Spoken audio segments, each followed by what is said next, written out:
हाय दोस्तों। नमस्कार। स्वागत है आपका मेरे YouTube channel Vimlesh Chauhan motivation Guru में। दोस्तों, आज सुबह मैं न्यूज़पेपर पढ़ रहा था और श्री एन रघुरामन के एक कॉलम था, मैं उसको पढ़ रहा था। दिल को काफ़ी छू गया। मैंने सोचा कि हो सकता आप लोगों में से कईयों ने वो कॉलम ना पढ़ा हो, तो मैंने सोचा कि आपके साथ वो शेयर जरूर करूँगा। एक्चुअली उसमें उन्होंने जो अभी टीवी पे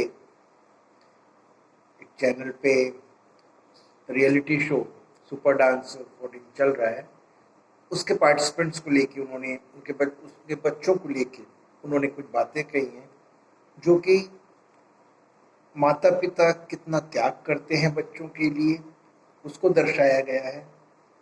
और वो जो त्याग है वो कहीं ना कहीं बच्चों के लिए एक संस्कार का काम करते हैं और वो आगे चल के एक बहुत ही महत्वपूर्ण विरासत या धरोहर के रूप में आगे की पीढ़ी तक जाता है। तो चाहूँगा कि मैं उस आर्टिकल को आपके साथ शेयर करूँ। शो वो मैं भी देखता हूँ और मैंने भी उसमें कई ऐसे इंस्टेंसेस देखे थे, एग्जाम्पल देखे थे जो बहुत ही सेंसिटिव लगा, बहुत ही दिल को छू गया। तो मैं आपके साथ जस्ट शेयर करना चाहूँगा। रघुरामन जी कहते हैं कि उस शो में किस किस की बात करें, सूची अनंत है, एंडलेस है। कर्नाटक के बेलागावी की एक मिल के साधारण साड़ी बुनकर के 9 वर्षीय बेटे ने टीवी की दुनिया में तहलका मचा दिया। एमपी के छोटे से शहर होशंगाबाद की नीरजा तिवारी ने दर्शकों को हैरान कर दिया। जालंधर के मध्यम वर्गीय परिवार का बच्चा संचित चन्ना जब नाचता है तो सभी की आंखों में आंसू ला देता है। सुपर डांसर 4 के सभी 13 प्रतिभागी उन सब की अपनी अपनी कहानियां हैं, एक दूसरे से अलग हैं, लेकिन सोचने पर मजबूर कर देती है। इन उभरते सितारों के माता पिता ने बच्चों के सपने पूरा करने के लिए बहुत त्याग किए हैं,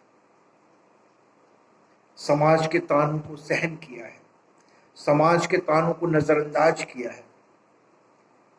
कुछ ने खुद के लिए चप्पल तक नहीं खरीदी और बच्चों के जुनून को, उनके पैशन को पूरा करने के लिए पाई पाई जोड़ी है।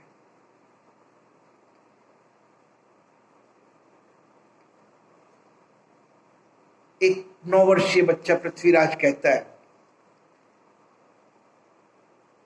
कि वो अपने पिता के लिए जूते खरीदना चाहता है।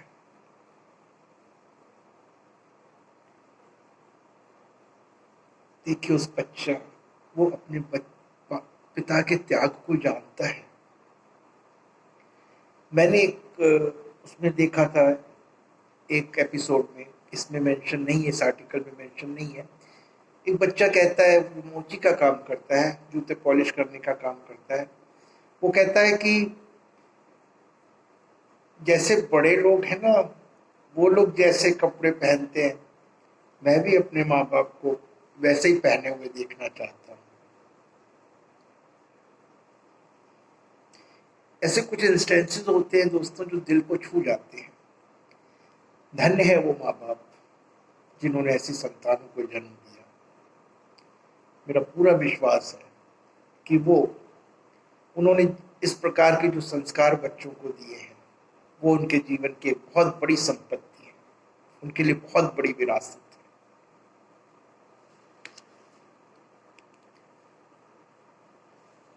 बैडमिंटन प्लेयर गोपी चंद की माँ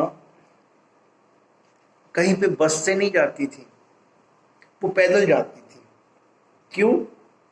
क्योंकि उससे जो पैसे बचते थे वो गोपी चंद के लिए शटल कॉक खरीदती थी। बस के किराए के लिए जो पैसे बच जाते थे पैदल जाके, तो वो उनसे गोपी चंद के लिए शटल कॉक खरीदती थी। और आज वही गोपीचंद एक मशहूर बैडमिंटन एकेडमी चला रहे हैं। साइना नेहवाल, पीवी सिंधु, ये सब उसी एकेडमी की देन है। तो दोस्तों, ये कहानियां अब भी बताती हैं कि माता पिता अपनी अगली पीढ़ी के हित के लिए अपने बड़े बड़े सपनों का त्याग करते हैं। छोटी छोटी चीजें बहुत त्याग करते हैं, और ये त्याग बर्बाद नहीं होता है। क्यों? क्योंकि उनके बच्चे जानते हैं, उन्होंने देखा है अपने माँ बाप के दुखों को, और वो अपनी अगली पीढ़ी को भी यही सिखाते हैं, और वो ये चाहते हैं कि उनकी जो आने वाली पीढ़ी है वो इस तरह के कष्ट को न सहन करे। अभी एक रिलीफ राइडर्स नाम का एक साइकिलिस्ट ग्रुप बना है, सेल्फ हेल्पिंग ग्रुप। ये बुजुर्गों के लिए, गर्भवती महिलाओं के लिए, कैंसर पेशेंट्स के लिए, कोविड पेशेंट्स के लिए साइकिल से एक जगह से दूसरी जगह जाकर ये ग्रुप उन लोगों की सेवा करते हैं, उनको जरूरी सामान पहुंचा रहे हैं। सुबह 6 से 10 बजे तक ये काम करते हैं, और 10 बजे के बाद वो अपना ऑफिस भी अटेंड करते हैं। क्या कहेंगे? ये उनके माता पिता द्वारा दिए गए संस्कार ही तो है। तो अगर आप अपने बच्चों को हर वीकेंड पर छुट्टी मनाने, फिल्म दिखाने या रेस्टोरेंट ले जाते हैं, शौक से ले जाइए,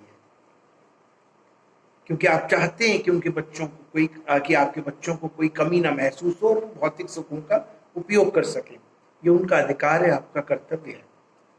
लेकिन साथ ही साथ उनको अपने जीवन से जुड़ी हुई ऐसी स्टोरीज भी बताइए, अपने माता पिता की वो स्टोरीज भी बताइए कि उन्होंने आपके लिए कितना त्याग किया था। और ये स्टोरीज बच्चों के लिए एक संस्कार के रूप में काम करेंगी, जो हमारी इस आने वाली जनरेशन है उनके लिए एक बहुत बड़ी विरासत होगी, बहुत बड़ी धरोहर होगी। दोस्तों, मुझे विश्वास है कि मैंने आज जो आर्टिकल आपके साथ शेयर किया है, जो बातें शेयर की हैं, ये हमारे दैनिक जीवन में कहीं ना कहीं ज़रूर काम आएंगी, और हम अपने बच्चों को अच्छे संस्कार दे पाएंगे, और ये संस्कार की जो धरोहर है ये आगे भी यूँ ही चलती रहेगी। धन्यवाद दोस्तों।